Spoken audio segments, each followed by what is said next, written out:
আমাকে লাঠিপিটা করে মাথা আঘাত করেছে, আমার লিগামেন্ট ছিঁড়ে দিয়েছে এবং একটু পিছনে যান আমি একটু দেখাই। এবং লাঠির আঘাতে দেখুন, লাঠির আঘাতে আমার বাম কিডনি অচল হয়ে গেছে। সেটা আমেরিকা সিঙ্গাপুরে চিকিৎসা করানো হয়েছে।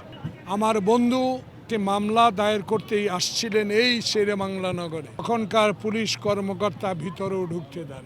এরকম নির্মম আঘাত, নির্মম অত্যাচার আমি আর কোনোদিনও কোনো স্বৈরাচার সরকার করেছে কিনা দেখিনি। আমার বিরুদ্ধে পুলিশ বাদী হয়ে একটা মামলা করেছে, সে মামলা এখনো আমাকে হাজিরা দিতে হয়। বাংলাদেশ জাতীয়তাবাদী দলের চেয়ারপারসন বেগম খালেদা জিয়ার সমমনা দলগুলোর পক্ষ থেকে 2011 সালে 2 দিনের জন্য হরতাল ডেকেছিল। সে হরতাল চলাকালীন সময় আমার সহযোদ্ধা যারা আমার সাথে আছে, নাম বলবো, তাদেরকে নিয়ে আমি শেরেবাংলার জাতীয় সংসদ ভবন থেকে একটা মিছিল নিয়ে ফার্মগেটের উদ্দেশ্যে রওনা দিচ্ছিলাম। তখন এই আজকের অতিরিক্ত পুলিশ কমিশনার হারুন এবং তৎকালীন তেজগাঁর উপর সহকারী না কি ছিলেন বিপ্লব বড়ুয়া, বিপ্লব কুমার, ও তার অধীনস্থ সকল পুলিশ অফিসার ও সিপাহীগণকে নিয়ে আমাদেরকে বাধা দেয়, আপনারা সংসদ ভবন থেকে 1 মিনিটও বের হতে পারবেন না। কথা কাটাকাটি এক পর্যায়ে আমরা যখন বেরিয়ে পড়লাম, তখন হঠাৎ আমি দেখি আমার মাথায় রক্ত। যে দৃশ্যগুলো এখানে যেসব টেলিভিশন আছে তাদের কাছে রক্ষিত আছে বলার দরকার নেই। আমাকে লাঠিপিটা করে মাথা আঘাত করেছে, আমার লিগামেন্ট ছিঁড়ে দিয়েছে এবং একটু পিছনে যান আমি একটু দেখাই। এবং লাঠির আঘাতে দেখুন, লাঠির আঘাতে আমার বাম কিডনি অচল হয়ে গেছে। সেটা আমেরিকা সিঙ্গাপুরে চিকিৎসা করানো হয়েছে। আমার বন্ধু আশরাফুদ্দিন নিজান নির্দেশ প্রাপ্ত হয়ে দুর্দান্ত সব উপাদানে তৈরি ঝাঁঝালো স্বাদের প্রাণ ঝালমুড়ি। এই ঝাঁঝ সেই ঝাঁঝ। মামলা দায়ের করতেই আসছিলেন এই শেরেবাংলা নগরে। তখনকার পুলিশ কর্মকর্তা ভিতরেও ঢুকতে দেন। মামলা নেন নাই, মামলা কোর্টে করা হয়েছে। সেই মামলা তদন্ত হয়ে 3 দিনের মাথায় সেই মামলা বাতিল করে দেওয়া হয়েছে। কিন্তু দুর্ভাগ্য বন্ধুরা, প্রিয় সাংবাদিক বন্ধুগণ যারা আমার সামনে ডানে বামে আছেন, সবাইকে আমি ব্যক্তিগতভাবে চিনি। আমি একজন রাজনৈতিক কর্মী, আমি একজন মুক্তিযোদ্ধা, অস্ত্র ধরে দেশ স্বাধীন করেছি।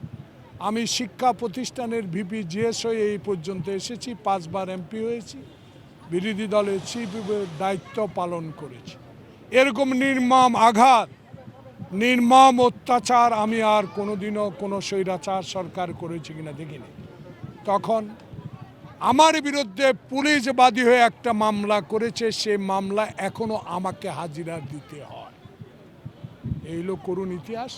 তাই আজকে আপনাদের প্রশ্নের উত্তর একটাই সরাসরি, আজকে সুযোগ হয়েছে ছাত্র সমাজের রক্তের বিনিময়ে, জনতার রক্তের বিনিময়ে দেশ গণতন্ত্রের পথে এগিয়ে যাচ্ছে।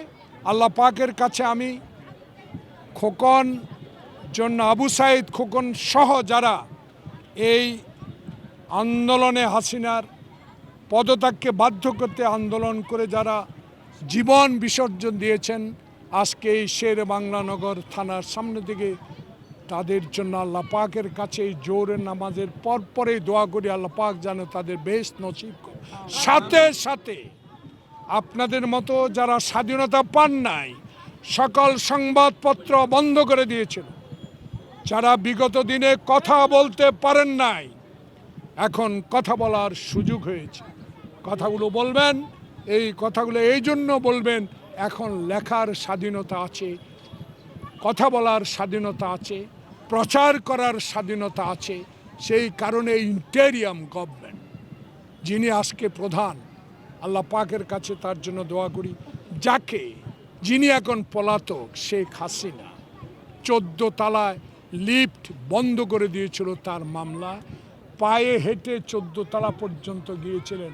আল্লাহর কি কুদরত, শেখ হাসিনা এখন পলাতক, যার লিফট বন্ধ করে দেখে পদ্মা সেতু থেকে টুপ করে ফেলে দিবে বলেছিল, সে এখন পলাতক। আর সেই ইন্টারিয়াম গভর্নমেন্টের প্রধান ডক্টর মোহাম্মদ ইউনূস আজ বাংলাদেশের সরকার প্রধান। এইটুকু বলেই আপনাদেরকে মামলার বলতে চাই, কতজন আসামি করেছেন আসলে?